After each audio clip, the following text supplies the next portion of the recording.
Hi guys, আসসালামু আলাইকুম। আমি আজকে সকাল সকাল বানাচ্ছি পুরি। আচ্ছা, গরম গরম পুরি চা দিয়ে খাওয়ার মজাটাই আলাদা। আমার তো খুব দারুণ লাগে। আমি আজকে তাড়াতাড়ি চা করে নিচ্ছি সকাল সকাল। তারপর আমার সারাদিন অনেক কাজ আছে।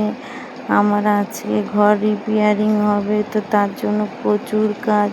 কি বলবো তোমাদের, যাদের ঘর রিপেয়ারিং হয়েছে তোমরা জানো যে কত কাজ করতে হয়। আমার তো শুনেই ভয় লাগছে, এত প্রচণ্ড গরমে আমি কিভাবে করব আমি তো ভেবে পাচ্ছি না। ঘরে সমস্ত মাল জাল বের করতে হবে, তারপর সেগুলোকে আবার অন্য জায়গায় শিফট করতে হবে, তারপর আবার এদিকের কাজ, রিপেয়ারিংয়ের কাজ, মিস্ত্রি লাগবে, সেই দিকে থাকতে হবে। আবার নতুন যেখানে শিফট হবো সেখানে থাকতে হবে।